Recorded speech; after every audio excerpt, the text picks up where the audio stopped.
we had actually talked when we knew you were going to be on the show. One of the questions we had put on there was, is it more stressful to go to the ring or to the octagon or sing the seventh inning stretch? Seventh inning stretch, without a doubt. A guy who made his career, cut his teeth on the microphone with the personality.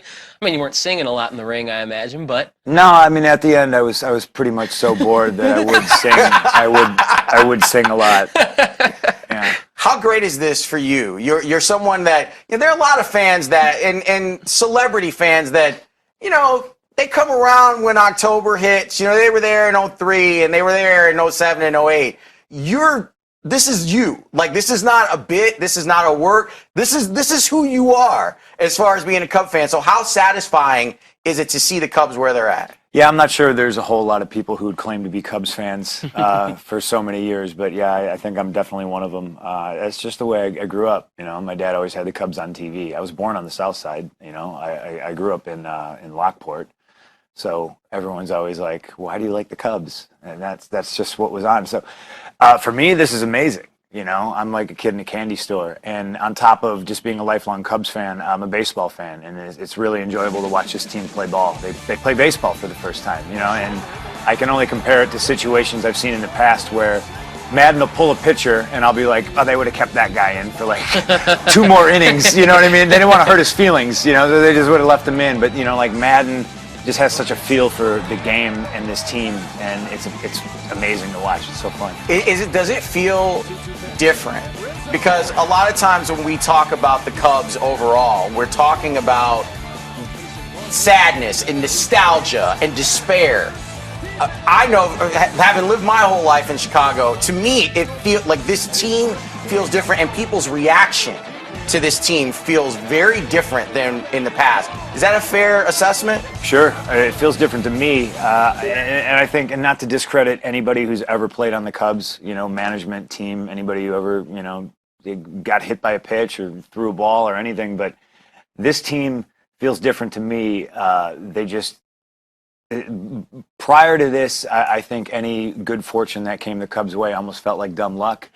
And it went both ways, and people blame curses and these silly little things for, ruining Cubs winning seasons or a good showing. But I just think this time it's just like, it's stellar baseball playing. I mean, we got so many good position players, and they're all like, I don't even know if they're going to legally drink, So it bodes well for the future of the team. That scares a Cardinals fan. I mean, if you just objective. You guys are all hands on deck today. It is. I mean, Lackey, John Lackey, on 3 short days rest. Yeah. I mean, that's what we're down to right now. We got 2 guys, I think, that can hit, whereas you guys got 7 up and down the order that can do damage. So it is a little frightening. The Cardinals, though, do have that experience. I'll bank on that, but obviously there's so much talent in Chicago. It's got to be fun to see a team knowing that this isn't a little window that's open for like a year or 2. As a Cub fan who has suffered for so long, you're looking forward to a decade plus of really good contending ball. Knock on wood. Yeah, I hope. And, I think with Theo in place, I think he's still securing the future of the Cubs organization, signing international players that are, amazing already. And, they're all 20, 19, 21, things like that. So I think that's what they have in common with the Blackhawks. They look forward so much that they build up like their stockpile of young talent, and it's almost they have abundance of it now all of a sudden. When you're watching these guys and you brought up the young guys of this team, do you have a favorite? Is there a guy you say, that's my guy, or when you knew they were calling this player up or this player up, you're saying that's the guy that's going to hit for them? I knew you were going to ask me that, and it's a really hard question to answer. It's like picking your favorite sibling or something? I mean, you go, I love Anthony Rizzo. I do a lot of charity stuff with the Cubs every year, and Rizzo is always just like a big teddy bear, sweetheart, nice guy. I'm partial to catchers, though, because when I played ball when I was a kid, I was a catcher. So I'm a big fan of Ross. I like Miggy. I really like Schwarber. I mean, that guy can just he made it to like third base the other day on like somebody's base hit, and like he doesn't look like a guy who can make it to third base, So everybody hustles. I like the guys that even if they know they're grounded out, they still hustle. They run through the baseline, and respect 90, right? Is that Joe Madden's the message? Respect 90. Yeah, I can't single out one person. Chris Bryant, Baez, Addison Russell, who I hope is okay. Do we got any? There's going to be another test on him this morning. We should find something out. How about how feelings have turned around with Starlin Castro? Yeah, I mean, and that's I think that's such a great story. Maybe he got a little lazy. Maybe he, I'm not sure. It's hard to say. But yeah, he's really picked up his game. Lost his job and then got another one, and he's been playing his ass off. Yeah, it seems like every time there's a Cardinal pitcher on the mound, he turns into Cal Ripken or some iteration of that in the middle of the infield. He just absolutely murders us. CM, you said you played a little bit of ball when you were younger, a little catcher. If you were to be a Chicago Cub, if you hadn't gone the wrestling route, if you'd been an excellent baseball talent and got to the major leagues and you got to play for the Cubs, you're on this roster. What would your role be? Would you be the big teddy bear of the Anthony Rizzo? Would you be a guy who kind of starts some things with the other squad? I think I was the only kid who had the distinction of being thrown out of Little League games. So I don't know if I would be a teddy bear. I took things probably way too seriously. Blocking home plate without the ball. Like I was just, it got a little intense. I don't know. I'd make a really swell bat boy at this point, I think. Well, since you're someone who, beyond wrestling, now you're moving into fighting MMA, and beyond that, you pen comic books. Yeah. The Thor Annual, by the way, I read it. I'm a big comic book guy. I thought it was phenomenal. Thank you. Question. This has been kind of something that my friends and I have been discussing. Kyle Schwarber, does he kind of look like Ben Grimm? Sure. We could paint him orange, and the resemblance would be uncanny, I think. Absolutely. I've been trying to figure out what his superhero face is, and it does, because he's just a big dude, but he's still mobile, can still run a little bit. Doesn't look like he should go first to third. Stand up. Made it to third. But that barrel, that fire hydrant body can get around the base paths. Yeah. What's it been like doing stuff with Marvel? Oh, it's been super awesome. Yeah. I never wrote a comic book in my life, and they just kind of asked me if I wanted to do it. So I got my feet wet with the Thor Annual. I wrote something for DC too, which I think is actually, we should talk about. It's pretty important. Kind of flew under the radar. It's a little 10-page story in an anthology called Strange Sports Stories. And I wrote it. It's kind of like my love letter to the Chicago Cubs. So if anybody out there, if you can find that, I think it's in issue 3.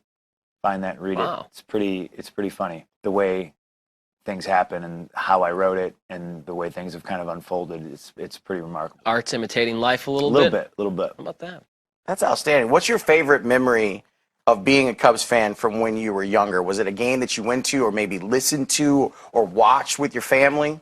The Cubs were just always on. My dad would be asleep in the recliner, and I dare not change the channel. So, the soundtrack to my youth was almost Steve Stone and Harry Carey, So, and it's cool to watch these guys play, and you can't help but think, man, it'd be great if Harry was here so he could mispronounce Baez and Miguel Montero. It's you know what I mean? Like it'd be a trip just to hear him just butcher. He'd probably butcher Rizzo somehow.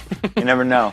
Do you think that I like what they did yesterday? You had Sandberg throw out the first pitch. Yes. They went with Ernie Banks. A recording of Ernie Banks. I feel like a recording of Harry is coming tonight. It should be. That's how I feel. But that instead of even bringing in Punk, who's obviously in town, and having him do it, you don't want to sing the stretch for an important game like this. It's just too much. Just too much pressure. It's just too much. When you're watching games, what's it like for you now? Are you? Yesterday they showed Eddie Vedder in the box with Jed Hoyer and Theo Epstein, and he was just like going insane. Is this one of those things that you want to share, or is this one of those things where you want to be in your house on your recliner, kind of watching it by yourself because you might need to say some 4 or 12-letter words, and depending on what goes on in the game? No, I got to share this. I had the choice, as a lot of Chicagoans did last Wednesday. It was like go to the Hawks home opener and see the banner get raised, or support the Cubs in Pittsburgh. And I'm fortunately at a point in my life where I can just kind of drop things and fly to another city to watch my team. And I did that. And I got 2 tickets, and I got one from a friend Cole Cabana.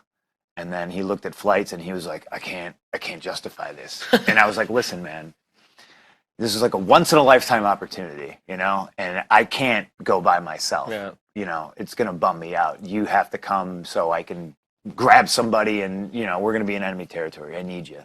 And then he used his flyer miles and he came with me. So it's cool to share it. It's cool to share it with fans. You know, being at Wrigley, everybody's high-fiving and everything like that. I actually brought my buddy Anthony with me yesterday, and he is a Cardinal? true blue Cardinals Supporter, fan. huh?